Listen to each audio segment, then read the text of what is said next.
Broadcasting live from the EBSN online studios in Columbus, Ohio. It's Buckeye Live with your host, Radio and Television Broadcasting Hall of Fame journalist, George Lehner. I'll tell you a story one time. And welcome into our Labor Day edition of Buckeye Live. George Lehner and Jay Richardson. Hello. And what a game to recap. Hi, Jay. How you doing? Good. How you doing, George? How's your Labor Day? Everything's laboring. Yeah. It's a labor of love on Labor Day. I enjoyed my Labor Day today. Back in the day when Coach Tressel was reigning supreme, he would always say, "We labor on Labor Day," and that's all we did was practice all day long and run sprints. So I grew this hatred for Labor Day, but now I like it. Now I'm happy. Did you cook out today, or what did you do today? I rode a jet ski today. Actually. Oh, did you? Yeah, Good. I had a blast. Good. And you came back with all your body parts. That's even better. I made it back. That's why I'm in a good mood. Yep. Well, listen, what a game to recap. I mean, 77 points against Oregon State, and there were a total like 7 bad plays on defense, translating to 31 Oregon State points. But all in all, a performance very worthy of a playoff caliber football team, didn't you think? When you hear some of the reactions to the commentators, who covered the game and just anyone who pays attention to college football, everyone was more impressed with just Dwayne Haskins' mastery of the offense and just how well they executed coming out. And we know Oregon State's not an amazing defensive football team, and they only won one game last year. So you know me, George. I hate to get too high or too low, but 77 points is still 77 points. That's a basketball score. So for a guy who's taking his first turn at the helm and being OSU's starting quarterback, for him to come out and execute that way in the opener, I think good things are in front of us. And oh, by the way, Urban came back to work at 6:15 a.m. this morning. He's been game planning all day with the staff for this week's game against Rutgers. I hope he doesn't screw up a good thing, Jay. They're on a roll now. George, I knew this was coming. Don't screw it up. I knew this was coming. We all knew, when you give Ryan Day the reins, he was going to run his offense the way kind of he wanted to. And don't get me wrong, I'm sure Urban had his thumbprint all over that too. I'm sure they all discussed it and all that, but that offense did not look anything like last year's offense. No, it looked really good. Only 2 QB runs the entire day, and I think those were improv. I don't know if I saw any true called quarterback runs with Haskins. It was down the field passing. When it was time to run the football, it was hand the ball to the guys who do that best. I think Mike Weber had over 180 yards and 4 all-purpose TDs. He reminded the whole world of what he can do when he's healthy, because we forget the first 6 weeks last season he had a hamstring. Well, his hamstring is great, and he's back to being who we all thought he was going to be. That's amazing. But yeah, all you hope is that when Urban gets back, he kind of rides this wave. Don't like you said, don't mess up a good thing. Don't feel the need to remind everybody you're the head coach. We know you're the guy. Just let Ryan do his thing because it's working. So much to talk about. Matt Finkus and Josh Jackson are going to join us a little bit later in the show. Yeah. Ohio State played an awful lot of players. I mean, they played 91 offensive plays on Saturday. That's a lot to study in the film room. Absolutely. And I think that's the beauty of this new rule, where you can play guys up to 4 games as freshmen without having to decide whether or not to redshirt them. And it gives you an opportunity to feature a lot of your young guys, find out what you got. And, in more of the low leverage, inconsequential moments of these games, you can see how these kids are going to react on the big stage. Because, you're veteran. Nick Bosa is going to ball. Some of these other guys, Paris Campbell, they're all going to play good. But you want to get a look at some of these young guys coming off the bench and see how they're going to react in these moments. And I thought offensively the young guys played amazing. Defensively, still some holes to fill, still some technique issues. You don't want to see 31 points given up to a god-awful team like Oregon State. That doesn't, I know for a fact Shiano didn't sleep amazing Saturday night. I think he kind of went to bed going, man, we kicked their tail, but God, we got a couple things we've got to clean up, and that's something that's going to be on his mind all week. Well, they had 2 brand new mics in. They had 2 brand new safeties.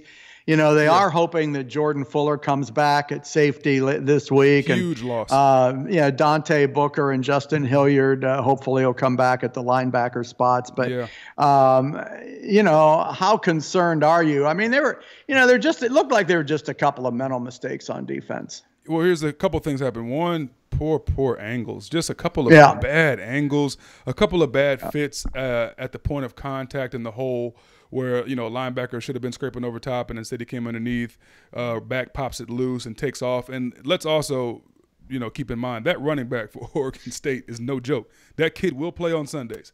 I think if you watch his hips, his hands, how he gets out of the hole, and then his breakaway speed, that's an elite level running back. I knew that they knew he was good, but I don't think they thought he was that good. And then when he got in the open field and outran some of our DBs, it was kind of glaring. This guy's truly fast because there should be no running back in America that can outrun an Ohio State or Alabama defensive back. Those should be the fastest kids in the country. So for that back to do that, he's got to either be big time or we're not as good as we think we are. Well, I don't know about you, but that was a great way to start the season. And after this whole weekend of football, which is about to end with a Florida State game tonight. Oh, that's right. After watching football all weekend long, this whole Urban saga seems to me like it's been a year ago. Yeah. It doesn't seem like it's been just a couple of weeks since the board met. But what a mess that whole thing continues to be. But fortunately, most of it is internal now. And what actually happened behind those closed doors when they all get together a couple of weeks ago, I'll tell you in just a minute when we come back. It's Buckeye Live with George Lehner and Jay Richardson on EBSN Online. All right.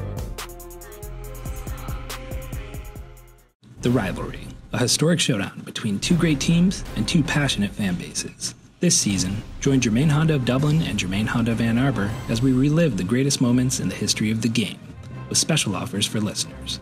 Discover Honda's awarding lineup of cars and SUVs, like the 2017 CR-V, starting at just over $24,000. But rest assured, whether you're in Ann Arbor or Columbus, you can count on Germain Honda to deliver the right car, the right price, the right way.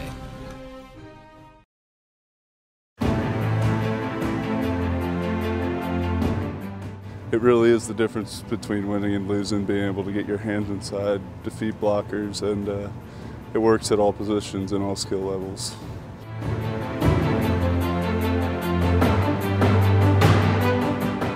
I'm Joey Bosa. See the difference in your game.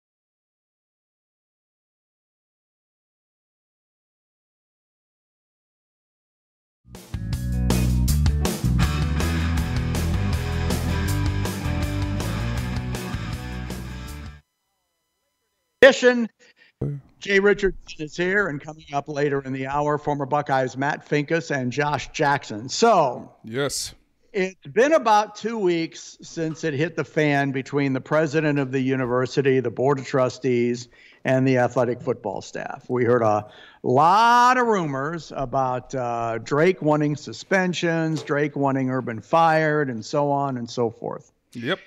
Well, I can tell you that when they all got together and started that infamous day-long meeting, Drake definitely told the board he wanted to fire Urban.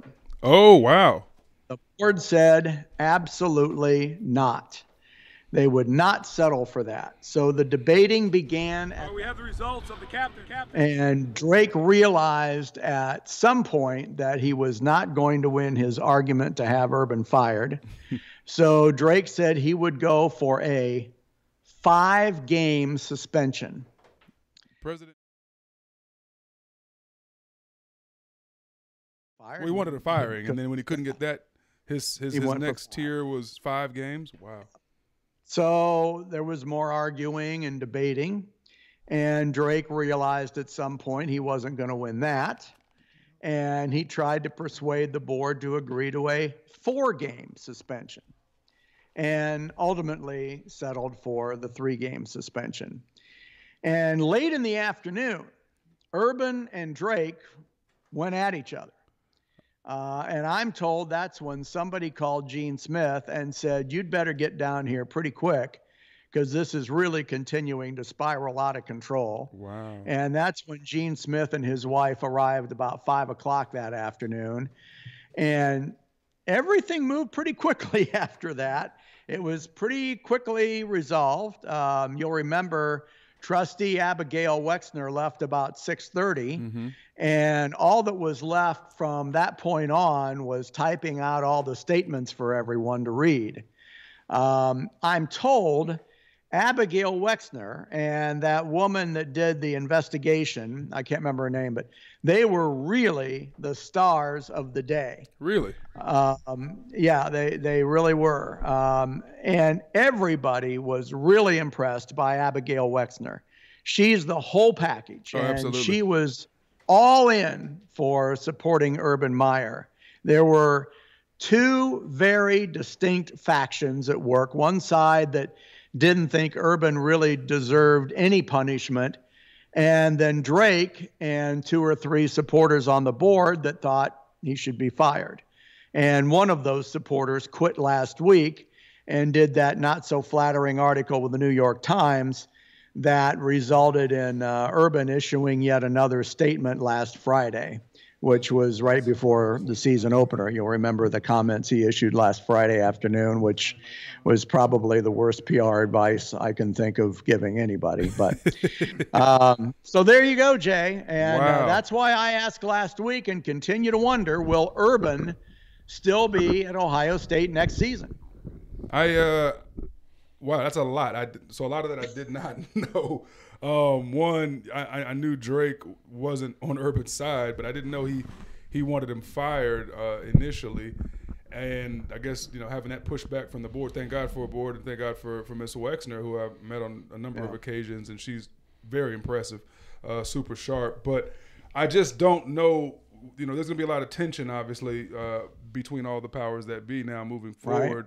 And I feel like that's not a good thing, and that's probably something that needs to get organized, and the air needs to get clear soon, because Urban will be back real soon. And I think we both agreed last week, after you saying about 5 minutes ago how it was a great week of college football or weekend, and you almost forget about the whole situation with Urban just for a little bit here, and then have this news pop up, and we decided that it was probably not a good idea to suspend him 3 weeks, only because you just keep the story going. And, now the story is, when can he see the team and conduct practices? When is he going to be back, out for the weekend? And then when's he going to be back again? Then he's finally back officially. It'll be, there'll be the new storyline of, will he take the reins again, or is Ryan Day kind of entrenched there? And sure, who's calling the plays? And it makes it so much messier than it needed to be had they not just gave him time served, put him back out there, and, Drake would just have to swallow his pride on that one, because I don't know when you think it's bad enough that you need to have the guy removed completely. I think when it hurts recruiting, then that's when you have to consider a change at the head spot. But I didn't see many of our recruits at all trying to get out of their situation or go anywhere. Everyone seemed pretty solid and even supportive. A lot of the families of recruits were extremely supportive of Urban. So I think that was one of the key things and reasons why they obviously wanted to keep Urban, not to mention he's a fantastic football coach. And and honestly, if you ask me, I don't know that he did anything wrong. I think he did everything according to protocol, as they ruled, acted in good faith, as the committee, verbally stated. So there should have been no suspension at all, if you were to ask me. I think the suspension came now here in this news was all Drake, and it was just he wanted, to I guess keep the heat off of the school, or maybe it's something with him and Urban person. I don't know. But and he had a couple of guys on the board, too, that were on his side. It wasn't just Drake. I think it was Drake and about 3 others. But one of the board members that was one of his supporters resigned last week, as you know. And I'm sure those are guys he has beers with or is cool with. And I think Matt said that guy was going to be – off in May anyway. That guy was going to be leaving in May anyway, so right. His term was coming off, and there was no way he was going to get reappointed anyway because he was with the wrong party. Much like Drake. Yeah, exactly. Right. So there you have it. Right. I think the Drake faction is slowly phasing out anyway, and that's kind of unbelievable to think that was what he wanted to do based off of that situation. You're never going to have everybody like you. No. but when even you when you go 47 and 6 or something, even with a record like his, he's still over something like this has people wanting to get rid of him. I mean, the president. That's tough. So I can now see why Urban, which by the way was a poorly timed press conference to do it so quickly after that, that ruling, and I could see now why he looked a little bit upset at that press conference, and obviously wasn't uber apologetic to the victim, which I don't know and he was reading a statement that he may have had some input in, but I seriously doubt it. Nope. And he acted like he was reading it. I mean, it was just the whole thing was just an embarrassment. It was poorly planned. It was poorly executed from start to finish. I think the university kind of dropped the ball on this one and had an opportunity to get ahead of it and just make a statement, put him back on the sideline, be done with it. Yeah, people would be all mad about it for about a 48-hour news cycle, and they'd find something else to be upset about, and then college football would start and we'd forget about it. But now it's a thing, and it'll be dragging on for 2 more weeks. Yeah. Urban is at work until midnight Friday. Yeah, so he has to turn the reins over to Ryan Day at midnight Friday, and then he's suspended until midnight Saturday. Yeah, which that in itself is kind of strange. You can hang out during the week, but then you're suspended. Right. It's just it's too much of it's almost like they're trying to create a distraction and trying to keep people, invested in this story. And they could have easily got ahead of it and let it die by just putting them back on the sideline. We've got a couple of former Buckeyes waiting in the wings to add their 2 cents worth and more tonight to everything we've been talking about. So we are ready to welcome Matt Pincus and Josh Jackson up next after the break. It's Buckeye Live on EBSN Online.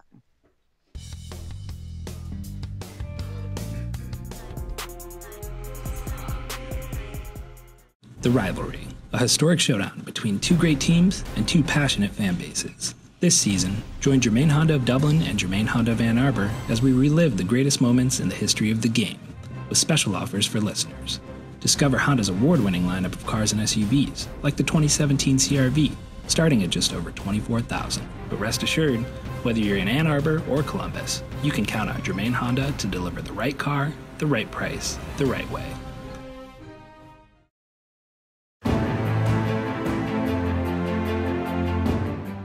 It really is the difference between winning and losing, being able to get your hands inside, defeat blockers, and it works at all positions and all skill levels.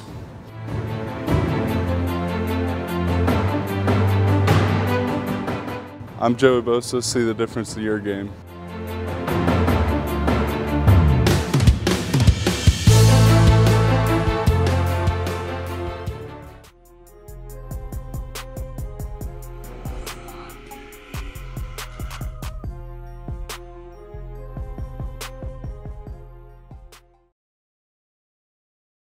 Medical Center.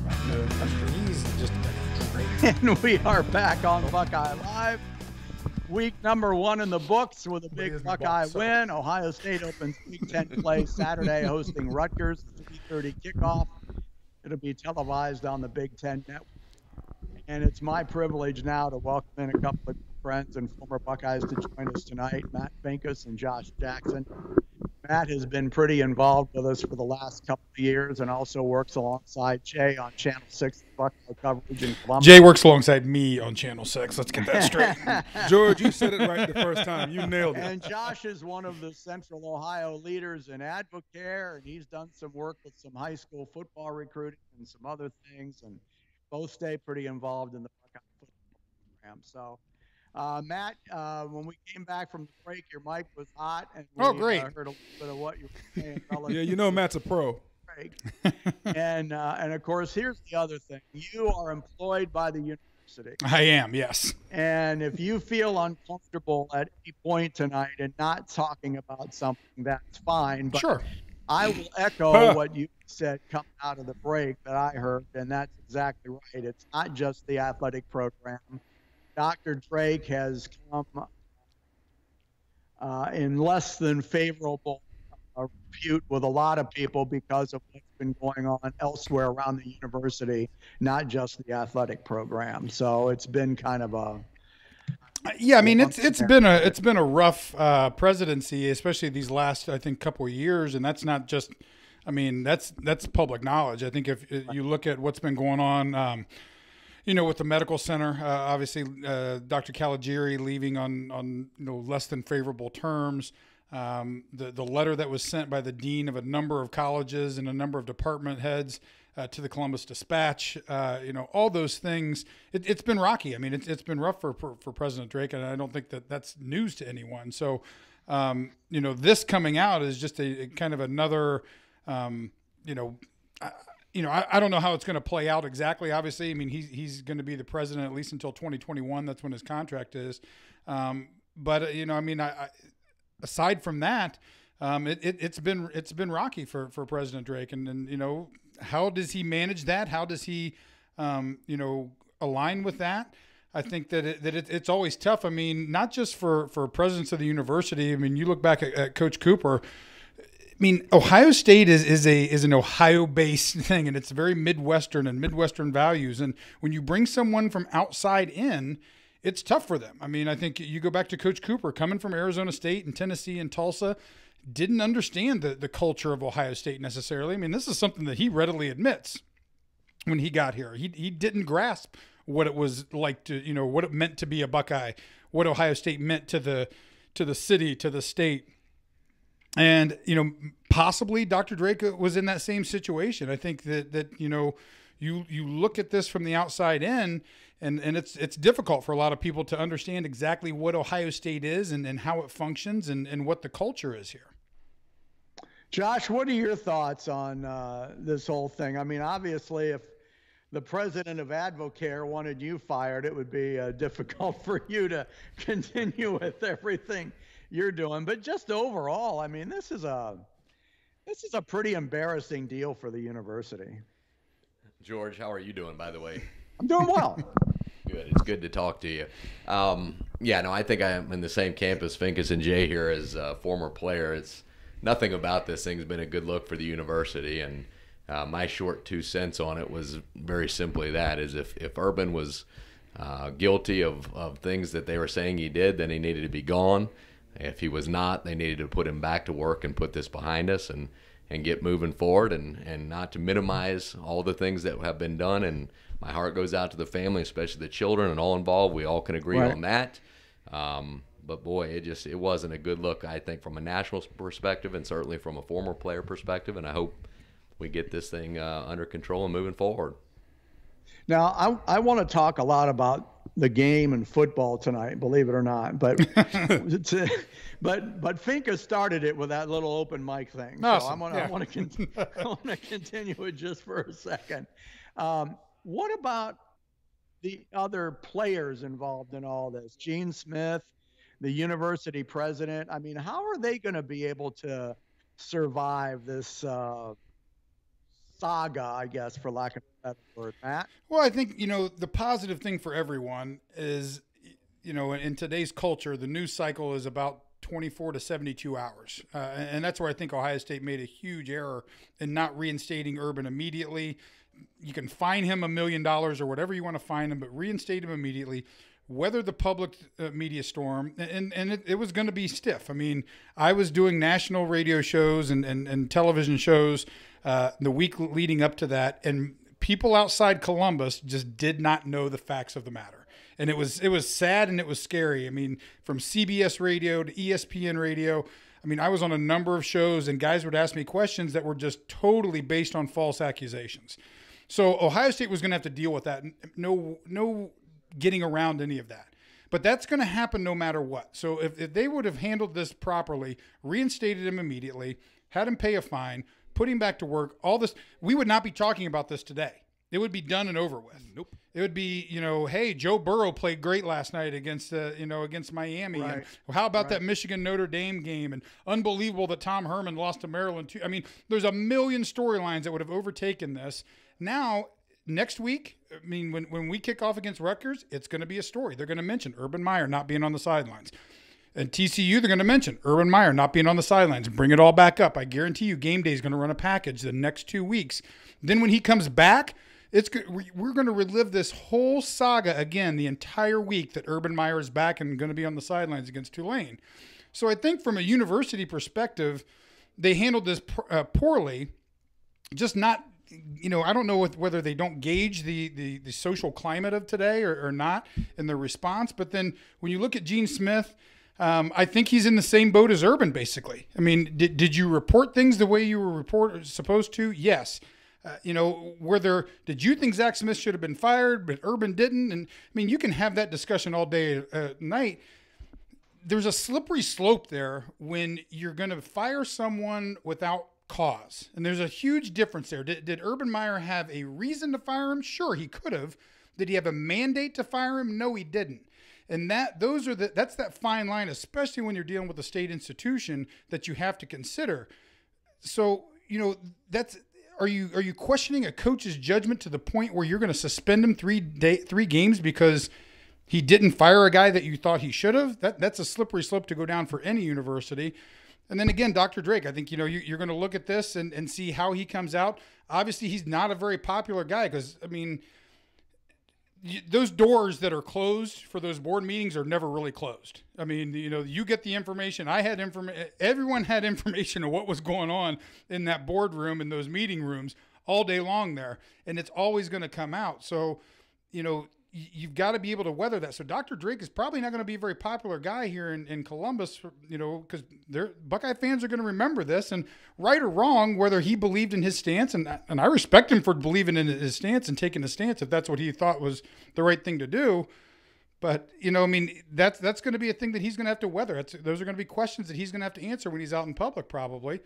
So, again, I think everyone comes out of this eventually okay. But I mean, speaking in this football season this year, but it's going to take a little bit of time to let this go by and let this pass. I mean, when Gene Smith gets reinstated, it's not going to be a big fanfare. When Urban comes back, it's going to be a big deal. Do you think Urban will be back to coach again next year? Yeah. Yeah, I think. I mean, from what I heard from a very, very reliable source was that Urban was extremely passionate the entire day there and adamant that he was going to stay at Ohio State no matter what the cost.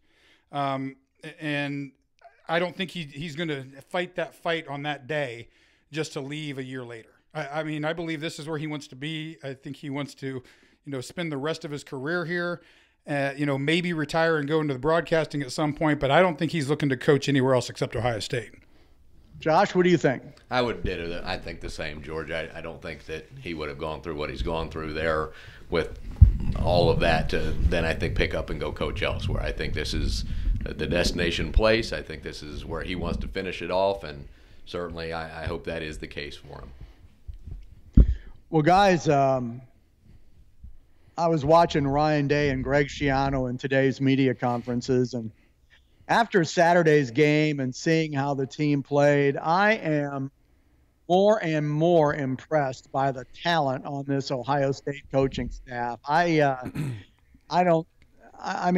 couldn't believe. I mean, I know they don't play any downs. They're not on the field to play, but wow, the experience and leadership that these Ohio State players are getting in a less than ideal atmosphere. Jay, I am really impressed with this coaching staff. Yeah, well, when you think about guys like Greg Schiano, who's a former NFL head coach actually, who I actually played against when I was at Seattle, fantastic coach, and then you obviously got Kevin Wilson and obviously Urban and Ryan, who's will always tell you he's a Chip Kelly protege, which I always make fun of because Chip hasn't won anything, but I am a huge didn't even win Saturday. Exactly. But I'm a huge Ryan Day fan, and then you got guys like one of my former teammates, Brian Hartline, out there coaching the receivers. That's a huge, huge boost for a receiving core who, by the way, looked fantastic on Saturday. And they're being coached by a kid who knows how to do it at the highest level, and he's got the energy and the youth and all that passion for them. I mean, Brian's doing a fantastic job with those receivers. They just have a lot to draw from leadership-wise, which is why losing Urban for a couple weeks on the sideline, we all knew was not going to stop this train at all. Matt, I can't remember a coaching staff this effective. And I mean, when, it's not just Ryan Day, and it's not just Kevin Wilson, and it's not just Greg Schiano, but all these guys have such a wealth of experience to their resume. Oh, George, I forgot Larry Johnson, D-line. Yeah. Larry Johnson. I mean, and I think that you got a unique blend right now on the staff of guys with tremendous experience.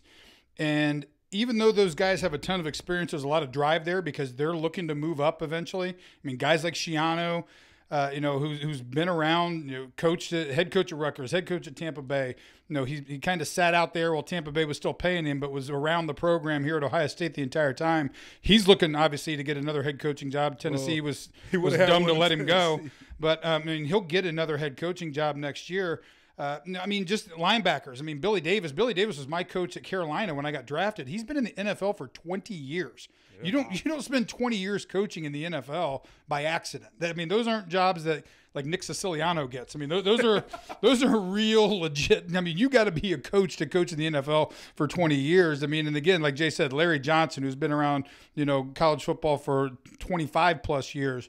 Ryan Day, Kevin Wilson, who's going to, he's got a great pedigree and resume, head coach, looking to get another head coaching job here in the near future. All these guys are looking to take that next step as well, which makes them hungry, which makes them do a different job.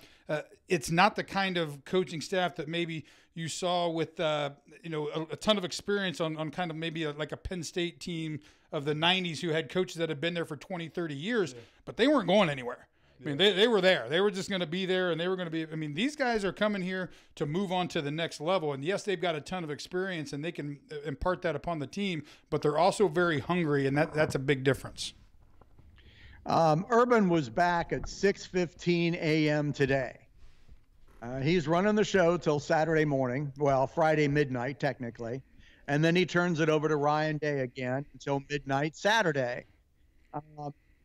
Josh, I would think it's got to be a little easier on the coaches and the players this week, having been through all this last week. Yeah, I would think so. And I would question even what took him so long to get back to work, right? 6:15, knowing Urban Meyer, I thought maybe been a couple minutes after midnight. He's sleeping in. That's right. But, yeah, I got to think, again, the vibe in the building, just having the leader back in it. We know the ship has been running. It's a well-oiled machine. It is what it is at this point. But it's going to, I think, be a lot of fun for the guys to get their guy back in the building, to get back to game plan and to doing what they know to do, into the routine of such. And I was really listening to Matt when he was speaking on that. It's interesting to use the Penn State example of all those Joe Pie guys that were just there forever and a day, and just thinking about how college football has just changed in the, I guess, couple of decades, Matt, since we played it. Yeah, it's been a while. These guys make a king's ransom to coach a kid's game. It's an awesome thing. But it's really, really, really, really fascinating to watch and see the leadership from top to bottom there and the amount of talent that is at the university now. It's a good time to be a Buckeye, George. Jay, what do you think about the schedule this week now? I mean, I would think everybody's a little bit used to the interruption of Urban not being around for game day.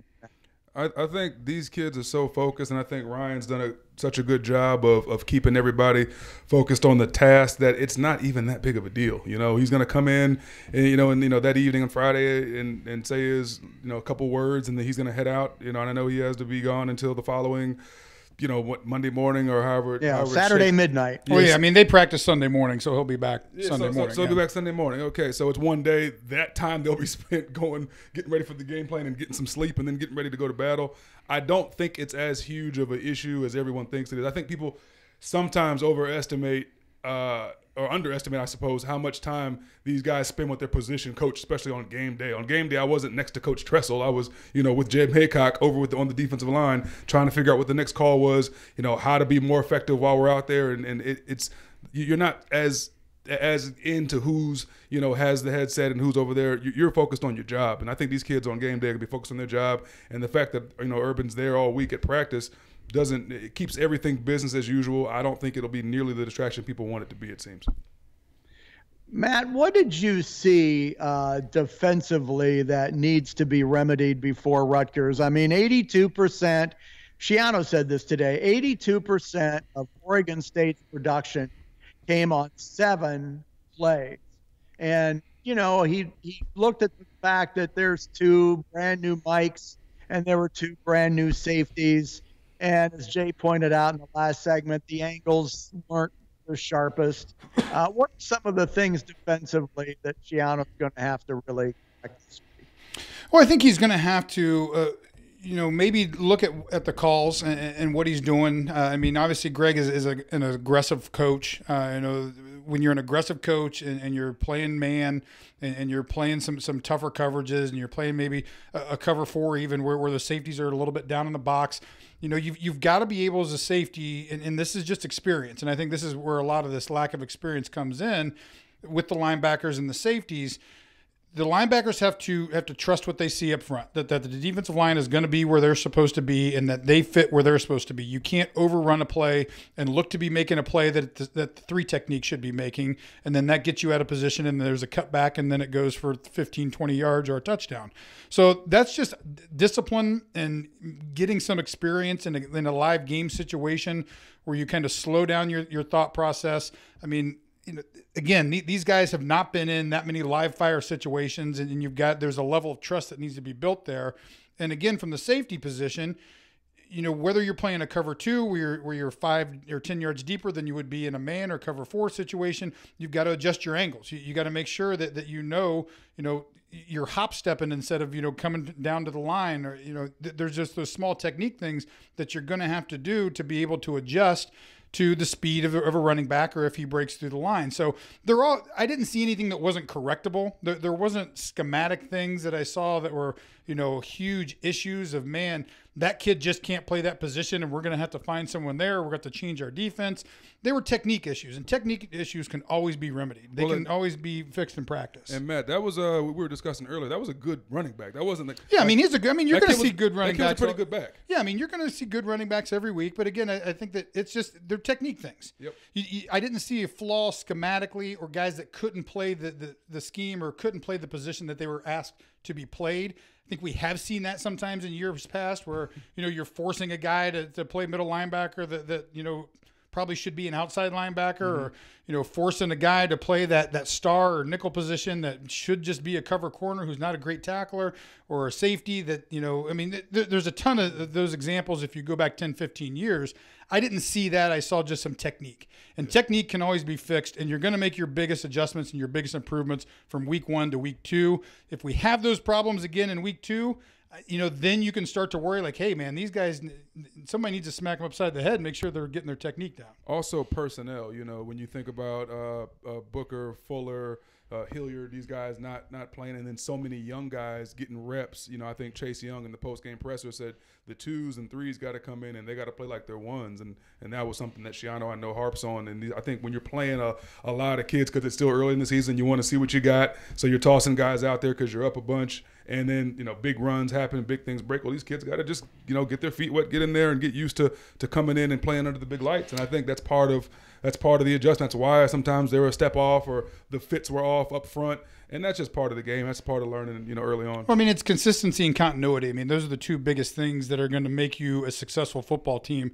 We saw it on the offensive side, very consistent, a lot of continuity, even at the receiver position. As we mentioned on the post-game show, there were 4 main receivers that caught 4, 5, 6, and 4 passes. There weren't, 10 guys who caught 2 passes. Yeah. There wasn't that continuity and consistency on the defensive side, probably because of the rotation of so many guys. Not having Jordan Fuller as kind of the quarterback of your secondary is a big deal, because he's going to make sure guys are in the right position, guys are lined up correctly, the call's communicated. I mean, that first touchdown was a blown coverage. I think if Jordan Fuller's in there, that probably doesn't happen because he's going to make sure everyone's on the same page and everyone knows what coverage is going to be. So, again, Is there a cause for concern? Not really. I mean, again, it's technique stuff that I think is probably going to be addressed very heavily this week and fixed. And again, if we see it next week, then we can talk about it, but I don't think we're going to see it this week. You know, Schiano talked about something today that I thought was kind of interesting. And we've talked in years past about you have so many talented players, and not everybody can carry the ball. Not everybody can catch the pass. Not everybody can play their respective positions during a game. Somebody's got to watch on the sidelines. And Schiano was talking today about working with second and third teamers and giving them some specific roles that they can look forward to seeing on Saturday as a way of trying to keep their motivation up and trying to get them to look forward to being in a game versus just saying, wow, I hope I get in this week. And Josh, I thought that was kind of an interesting way to approach this situation where they have so much talent on the football team. Yeah, no, absolutely. And I would think, again, the goal of every player that's practicing their brains out, till Saturday is to get in and play. So to have coach telling you situationally, here's where you're going to be preparing and be ready when that time comes, I think that's a fantastic way to, keep the guys motivated and practice the way they need to and be prepared when that opportunity and their number is called. And George, I got to say, the fact that Schiano suggested that makes sense to me because that's an NFL mindset, and he's an NFL guy. Yeah. Obviously, when we're always told, Matt knows this, when you're in the league, they tell you, hey, listen, this week, this Sunday, you're going to get about 16 to 21 snaps. Expected to be in these nickel situations. We want you rushing in the middle, or we want you rushing on the edge, or we're going to use you for first, second downs. You'll get about 18 snaps. So you can set your expectation for that day. So when it comes up, you're not standing on the sideline all juiced up, and then you don't get in until late in the game, and now you're cold. You want guys ready to go when their number's called. So I think that's a smart way to kind of get them prepared. Yeah, and I think you're going to see a different approach to this game personnel-wise than you saw last week. I mean, last week you wanted to get everyone some playing time. Yeah. You wanted to see, give everyone a little bit of taste of the action. This week you've got to look at this, I think, from a coaching perspective of, our next game's TCU, who looked really good. I mean, against a bad team, but still, looked good. Very good coach, talent on that football team, going to basically their home game. I think that you're going to see a little bit more of the starters playing this out. Yeah. You're going to see more of that continuity. You're going to see, position groups. You're not going to see the starting Mike and the second team Will and the third team Sam in the game at the same time. You're going to see position groups as a whole rolling through. Maybe so if we're up on Rutgers by a good margin, you're not going to see guys sprinkled in. You're going to see position units. The second team D line is going to be in the second secondary because you want to have that continuity of those guys playing. Who are going to play. You got to think the entire game against TCU because they're going to be a very good football team. So I think you're going to see a different personnel approach this game as well. Yeah, it's all about chemistry. You're going to have each unit coming in together, guys who know each other, familiar, and I think that's going to, like Matt said, make a huge difference in the production on the field. Hey guys, how about Tough Borland playing 10 snaps last weekend? Oof. And it looks like slowly he's going to be working his way into more and more reps, just like a lot of these other injured Warriors. When they come back, they're going to start slow and gradually increase their reps. This Tough Borland story has been pretty amazing. Yeah, I think Tough coming off of an Achilles, and Matt, actually, you should probably take this one. Yeah, I mean, I've ruptured one Achilles and had the other one repaired. And granted, I wasn't 22 when I was having that done. I was in my 30s. So I'm assuming his recovery time is a little bit better than mine. It's a little different. I'm sure that I was working my job, and Tough was probably in the training room 4 or 5 hours a day. Regardless, I mean, you see this with some NBA guys and a lot of guys. I mean, this is a minimum 6 months injury. Yeah. I mean, I think even Kobe Bryant, who always goes over to Germany and gets magic things injected into his body whenever he gets hurt, back ready to go. Yeah, he's like, hey, I'm fine. Yeah, Achilles injury, 3 months, I'm good. So I don't think Tough was flying over to Germany, but I mean that was impressive to me. I mean, obviously the doctors aren't going to clear him to play because he's a valuable asset to this football team. He's not someone you're going to rush back to play against Oregon State, who you just dropped 77 points on. So I think they're probably trying to work him in a little bit slow, see how it goes, being careful with him, because I guarantee you they want him as the starting guy when they travel down to Texas and play TCU. Yeah, you want Tough in those big time downhill football kind of games, and later on into the season when the weather gets a little cooler, you're going to want that kid at middle backer kind of holding the fort up. Draymond Jones is not an enormous defensive tackle, extremely explosive, extremely agile, and just a great pass rusher. But you definitely want a middle linebacker that's got a little thickness to him, can play. Let's close out here by talking a little bit about Rutgers. I mean, Ohio State's favored by 33. But shock. Rutgers has a new offensive coordinator and some new looks. Any concerns at all from any of you guys? Start with you, Josh, on this game coming up Saturday. Well, I don't want to sound like give a short answer, but yeah, no, I don't have many concerns at all. No, Josh is concerned that his beer doesn't run out on Saturday. That's right. I really don't. I think as long as we figure out how to get to the stadium and get our uniforms on, I think we're going to be probably okay. I'll tell you what. The only thing, guys, and you guys both can chime in on this, I'd like to at least see get improved is the special teams, which I guess that's Urban's department, special teams, and I feel like Damon Arnett had a huge mistake on the punt, which gave them a first down. You didn't see any explosive returns or anything like that. It wasn't like there were huge special teams play, no big blocks, nothing like that. So I'd like to see them get it going on special teams. We know that's a huge facet of the game for Urban, and so I'm sure he would want that to be something that kind of picks up. Certainly. I mean, I would think you would shore that up, and yeah, you can't turn the ball over when you're getting the ball back there, right? But yeah, I think again, Urban being back and that being his baby, so to speak, I think they'll get that all corrected. As Matt said, that's the biggest challenge right there. 1 week to week 2 rather should be your biggest improvement, and be eager to watch and see what we do Saturday for sure. Yeah, I mean, Rutgers is going to be a better football team, obviously, than what we saw against Oregon State. Chris Ash has been doing a better job there. I mean, they're not going to be a competing for Big Ten title type of team, but they're going to be a better football team, and I think that they're going to be a physical team. I mean, when you look at Chris Ash and even the game last year, they were a very physical team, came out and wanted to kind of establish themselves, even on defense, came out very aggressive, blitzed a lot, which they ended up getting caught in quite a few times and getting burned a couple of times. But I don't think Chris is a guy who's going to back down from the Ohio State challenge. He's going to challenge his players to go out and remain aggressive, play their game plan the way they want it to play. So I think you're going to see a team who's going to come out and challenge the Ohio State a little bit from a mental standpoint. But again, I think the Buckeyes talent-wise, I mean, there's not a game on the schedule this year, and especially after watching the rest of the Big Ten, whether it's Penn State, Michigan State, Michigan.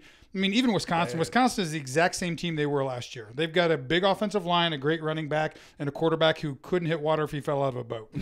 I mean, and everyone's like, Hornibrook is going to be the difference this year. I mean, I watched that game. He missed 5 guys wide open running down the middle of the field, and it's the same thing that they've got. Now, their defense is a little bit, I think, worse than it was last year, but room to improve there. But I think Ohio State, from a talent standpoint, from what we've seen, and again, this is week 1, but unless they mistake a game away like they did against Iowa last year, no one in the Big Ten or no one on their regular season schedule should be in competition with them that we've seen. Now, we haven't seen Nebraska yet and what Scott Frost is going to be able to do there because of the weather delay. But I think, again, Scott's a great guy. I think he's a great coach. I think he's going to bring that program back. I don't think talent-wise, though, he's been able, obviously, to recruit enough to have the players there that he wants to run that offense. So, again, I think Ohio State, going forward, it's mistake-free, and they've got to make sure they're doing things the right way. They got to cut the penalties out. We talked about that. They were 103rd last year in penalties. God-awful. Got to cut that down. They had 6 again last week. For 50 yards. Yeah, just got to be more disciplined there and turn the ball over. I mean, those are the big things. Third downs were great last week. 12 of 15 on third downs. Held the opposing team to 6 of 13, I think. So, they're doing those things the right way. They just got to make sure they continue doing them. Can I ask a quick question, George, before we close out here? We talked earlier about Ryan Day putting up 77 points and kind of Urban calling up and going, man, so you guys only had to punt one time. If the Buckeyes offense plays really well these next couple weeks and you see this trend of this big-time offense, when Urban returns, do you guys foresee Urban wanting to put kind of his stamp more on the offense and it becoming a thing, or do you think anything will change? I don't think much will change when he comes back. I mean, Urban, I think that knowing a little bit behind the scenes, he gets more involved on the kind of the crucial downs, the 4th and 1s, the 3rd and 1s. I mean, and that's, but again, you've taken that JT run, quarterback run security blanket away from him. It's a new offense. Because Dwayne Haskins is not JT Barrett. I mean, he's a great thrower of the football, and he can scramble if he needs to. But, man, I don't want to see him on a quarterback counter. No. I mean, no one wants to see him on a quarterback. Now, Tate Martell, yeah, sure, we'll watch him on a quarterback counter.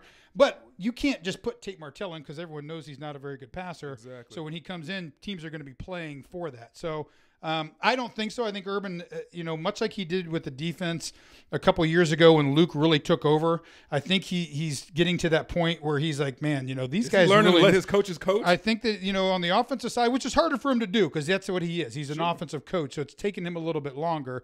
But, I mean, just what we saw out of Ryan Day in this offense, I mean, don't kid yourself. I mean, Urban approved the game plan that was played on Saturday. That's what I'm saying. It's not like he was like just sitting at home like, gee, I wonder what the Buckeyes are going to look like today. I mean, I'm pretty sure he knew what was going on. Well, it's good. I'm happy to see, this offense to me look a bit new. And, that true spread kind of, and only 2 quarterback runs, thank God. I think we need to get the ball downfield, and when it's time to run, we need to hand it off to the guys who were 2,000-yard rushers last year. What do you think, Josh? Yeah, same. No, it's easy, right? You got 2 guys. I mean, this could be the first time, am I mistaken on this, that we could have 2,000-yard backs in the same season? That's never happened. I think that's we're going to happen. I think we're going to see that because I think you're going to see Weber have a game like he did, and then I think you're going to see 180 yards. I think you're going to see Dobbins have. I mean, they were on that pace last year. I think you're going to see Dobbins have those kind of days every now and then as well. Yes, I agree. 100%. Guys, thanks for taking your Labor Day to come in and talk Buckeye football with us. We'll visit with you a little bit more on down the road. Appreciate it. Sounds good, George. Thanks, George. Nice being with you. All right, and when we come back, Jay and I will look at that Michigan debacle at Notre Dame. We'll have some final thoughts on the Buckeyes. It's Buckeye Live on EBSN Online.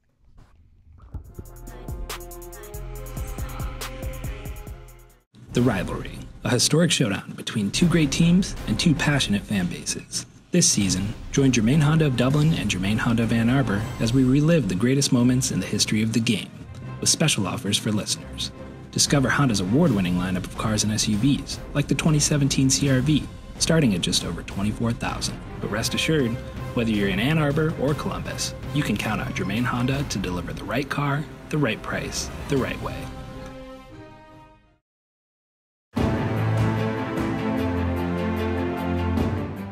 It really is the difference between winning and losing, being able to get your hands inside, defeat blockers, and it works at all positions and all skill levels.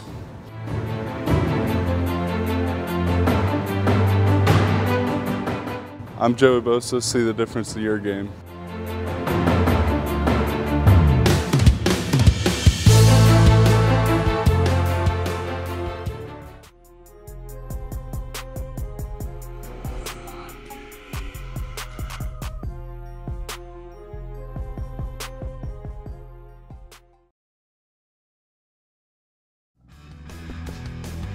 And back on Buckeye Live, remember Ohio State hosts Rutgers to open Big Ten play at 3:30 Saturday afternoon.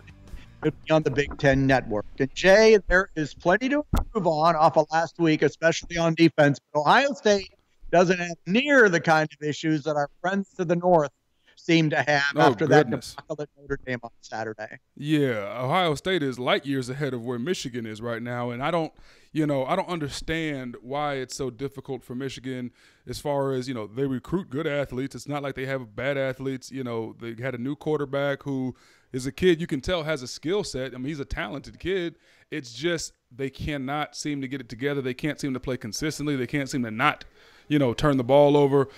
Defensively, they're always going to make the big mistake, it seems. And at some point in the game, there's always going to be some sort of issue on special teams with them. And you got to wonder at this point, because it's not always about the win or the loss. It's about how you perform. And, had that been a back-and-forth game, I think, we'd be taking it a little bit easier on Harbaugh. But it just looked ugly at times. It looked disorganized. Right. And Harbaugh didn't seem to have the control and have the reins like, he seems to, in the offseason, always be winning the offseason, doing all this stuff.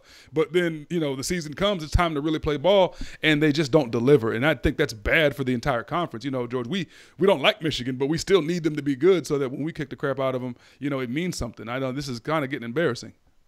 You know, I saw this story today and thought of you because it involves a former player that's now an analyst, Big Ten Network analyst Braylon Edwards, who has been a critic of Harbaugh in the past, called the team trash in a tweet, and he got suspended from his employer, the Big Ten Network, for it. I was surprised at that. George, I was too. Listen, we always want athletes, coaches, heck, even analysts. We always want candor and honesty, and we hate getting these canned responses. And we like, or these watered down interviews. You want to see guys' real, true emotions. Well, that was how Braylon Edwards felt at the time. He hopped on his phone and he said, "Man, this is awful to watch. These guys suck." And it was just absolute trash. I think he dropped an F-bomb in there, which he did. Yeah, which I assumed that was why the subsequent suspension occurred. But the reality of it is, one, you can't disagree with him. Two, he tried to, I guess, delete the tweet soon after, and it was already screenshotted. And I feel like you kind of got to let guys be honest, and you got to let those emotions flow. And also, this is George, I'm taking it a bit further here, but it's a society thing. If you want to muzzle and you want to hold everyone to this, standard via social media, like they're going to be perfect, it's one, it's unrealistic, and two, you're never going to get people's true opinions, because now everyone who speaks is going to have to filter it through about 10 different filters in their mind of who's going to offend. And the reality of it is, you want to hear his real emotions. That's how he felt. Michigan did suck. He just said it. He was just honest. It was trash out there. It was garbage. Yeah. Well, the Wolverines are 25.5-point favorites for this week when they host Western Michigan for their home opener. Yeah. Still lots and lots and lots of work to do for our friends to the north, where it has now been 2,473 days since Michigan's last win for Ohio State in football. Yeah, and George, their schedule doesn't get tons easier. I mean, you're still going to have to go to Happy Valley. You're still going to have to see the Buckeyes, and there's some games in there where Harbaugh could easily lose a good handful of games, and we all know after a certain while it's inevitable you're going to be on the hot seat, my man, and it's going to be a situation where they're going to have to make another decision, and it'll be another Ohio State team that's caused the demise of another Michigan head coach, which seems to be a running theme these last 2 decades, it seems like. So enjoy this Buckeye team, everybody, because it could be a very special year, especially when it comes to Harbaugh's demise. Thanks for joining us this week. Thanks to Jay Richardson and Matt Finkus and Josh Jackson. We'll see y'all right back here again next week.